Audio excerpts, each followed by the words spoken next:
Hey, some cool news. I just registered for my first half marathon. So the half marathon that I chose was Karisawa Half Marathon, and it's going to be on May the 18th. I had a choice between that and another one called Aomori, which is famous for having like a lot of sakura pink flowers all over the course. I was actually leading toward that half marathon, but I checked on Google Maps and it's like 5 or 6 hours away, whereas Karisawa is 1 hour away, so I decided to just choose the one that's closer. The only concern that I have is that apparently the course is a little bit hilly with rolling up and down hills, so gotta be careful and do some training to like get used to running up hills, because there's a good chance that if you don't calibrate for like the hills and you go too fast on the up hills, that you just end up like burning your legs out and killing the rest of your race. So yeah, gonna have to find some hills to do some practice on. We are 16 weeks out from the half marathon. I guess I'm excited and nervous at the same time. Excited because it's the first race, and nervous a bit because like going into the unknown, and I guess I have certain time goals that I'm hoping to hit, and like if I don't hit them, like what's going to happen, etc., etc. But in regards to how I'm going to train for the marathon, I actually found a coach, and so the coach I found is none other than the legend RanToJapan. He's a British runner who came to Japan, and he's got a pretty big YouTube channel where he kind of documents about how he left the UK to come to Japan to try and be a pro runner, and he's actually really fast. His marathon PB is like 2 hours and 17 minutes.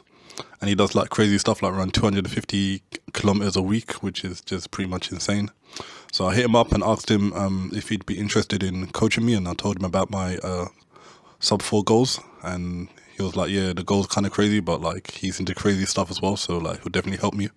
So what he normally does is charges monthly, and normally the pro athletes that he helps, he checks in with them like on a weekly basis to like update their training plans and stuff like that. But yeah, I'm a bit too like noob for that. My training is so basic at the moment that changing it every week doesn't make any sense. And so we came to like a bit of an agreement where he'd just like make a one-off custom plan for me from now to the Karisawa half marathon. Got a 16-week plan, and it's based off my original plan running 3 days a week, but towards the end we're going to add a few days. And he had like an interesting way of like increasing my interval training and long run training to kind of get us to a point where we can try and attempt to run sub 2 hours in Karisawa. Thing that I'm worried about is the interval training. Like some of it looks pretty brutal. By myself, I've done 6 times 400 meter intervals. This week we're doing 8 times 400 at the same pace, which is 4.5 minutes. And then next week we are going to be doing 800 meter intervals. And then the week after that we're going to be doing 1 kilometer intervals. So like, yeah, 1 kilometer intervals kind of sounds scary, but I don't know. I feel like every workout that I thought that was like super scary and I won't be able to do, I've been able to somehow get through it. So I don't know, running kind of just continues to give me the impression that a lot of it is mental. Like there's definitely hard caps on like how fast like you can run and stuff, but I think for the most part you'd be kind of surprised at what you can do, like if you actually are able to like just kind of talk yourself into like doing it and not giving up. So that's pretty interesting. So today's Thursday, so we're actually going to be doing interval today. The course is going to be 8 by 400. I was speaking to a guy called Mark from the UK who's a fast runner as well, and he was telling me to look for tracks near my house which would make interval easier than doing by the river, and I was actually able to find somewhere. Yeah, so give me a second to get ready and let's hit the track and do some training.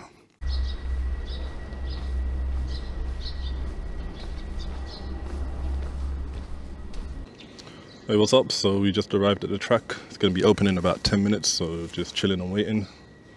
This is what it looks like. So while we're waiting, let me quickly tell you a story about a run I went on this week where I hit the wall pretty badly and pretty much had one of the worst runs ever.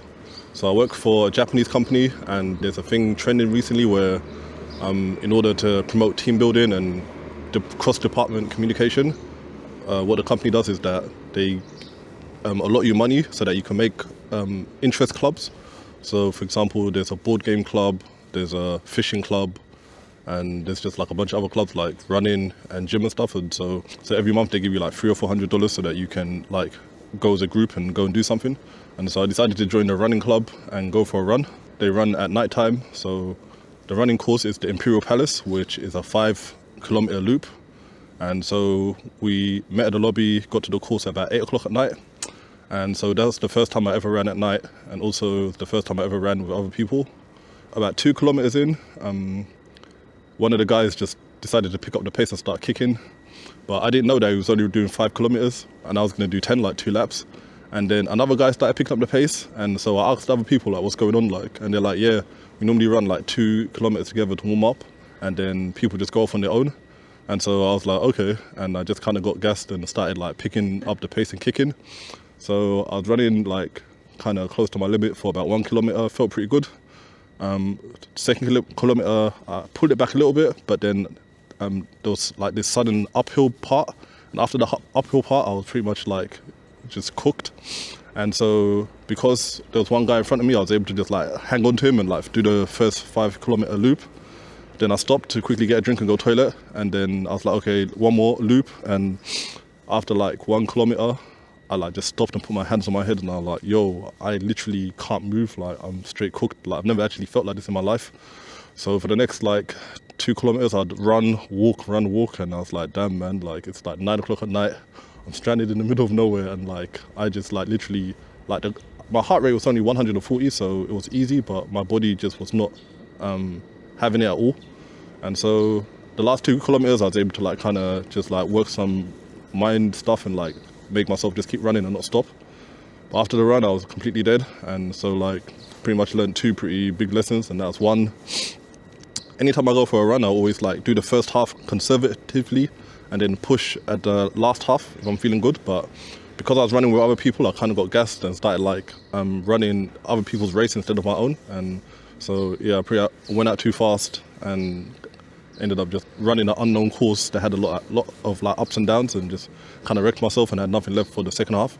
So I'd say that's like 20 or 30% of it. But the other big part was that before the run, I actually checked my Garmin to check my body battery, and it said that I literally had 20 body battery left, and body battery just pretty much shows like how much energy you got left for the whole day. So I started the day with 89 out of 100, and by the time I started the run, they said I had 20. And I don't know, I never really look at it because I always run in the morning, but I kind of thought that I felt okay. But I think that might have been like 70-80% of it is that I've never ran at night before, and my body was just like saying no.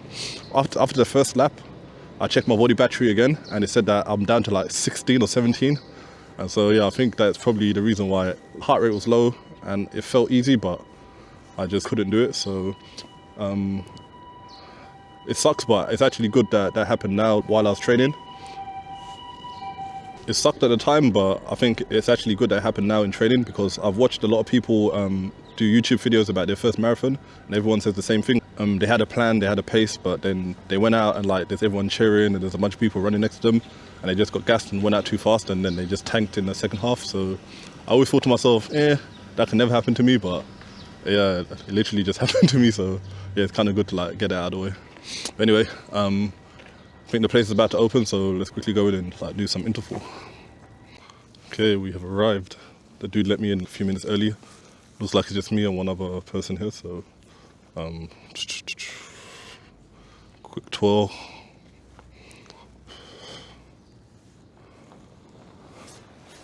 Okay, so I'm gonna quickly get changed and like do some warming up. Okay, so doing a quick warm up. Gonna just jog for about 1.4k, and afterwards do a few like strides, get the legs warmed up. Not gonna lie, something intimidating about this track.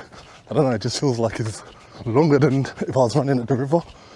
But the actual funny thing is, this track is only 300 meters, it's not even 400 meters, so basically I need to start like 100 meters behind the start line. So I run 100 meters to the start line, do one loop, and that'll be 400 meters. So yeah, I don't know. Guess we're just gonna have to see how it goes.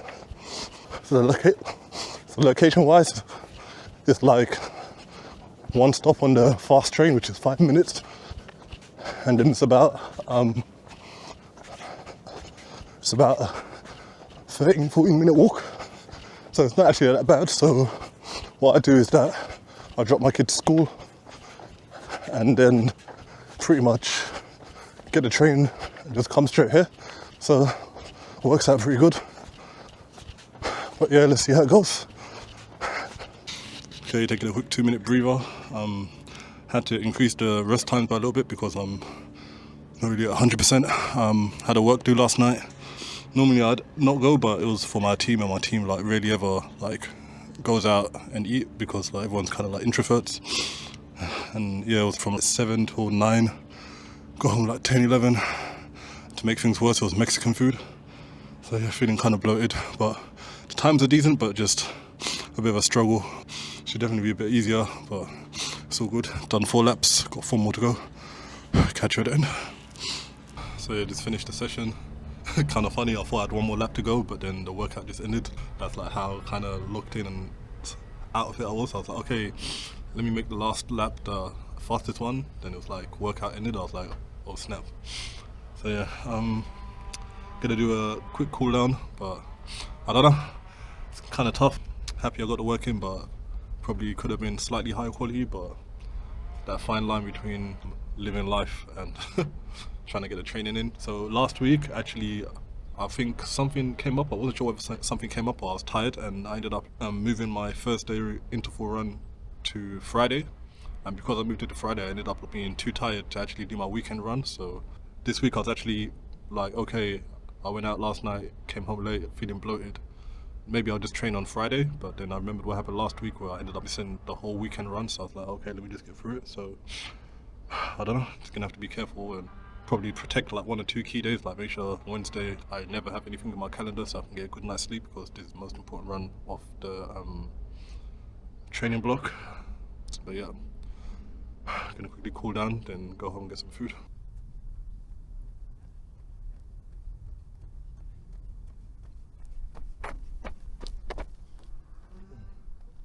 So just finished my cool down. It's 10:30, time to bounce. So thoughts, this place is pretty good. Even though it's 300 meters, the start line's over there, but there's this sprint block area here. So what I do is I start here, do 100 meters, and by the time I do 100 meters, I end up at the start line, and then all I have to do is do 1 lap, and that ends up being like 400 meters. So yeah, not bad. And on top of that, I came 9 a.m. and there was like 1 girl here like practicing long jump. I think they're still practicing over there. And there's 1 guy over there, I'm not sure what he's going to do. Maybe he's going to be doing high jump or something with the big stuff over there. So at this time, it seems like there's hardly anybody here. The old dude at the front said that sometimes like some school kids come as a whole class. But for the most part, we're going to be able to like get some decent training here early morning. So I think I'm going to be doing all my interval here. But for long runs, I'm going to keep it at the river, because to be honest, I'm trying to do 15k or 16k runs on a track that's 300 meters. Will probably drive me crazy, because like, yeah, just running around in circles is not it. So yeah, that's it for this week. Catch you next week. Peace.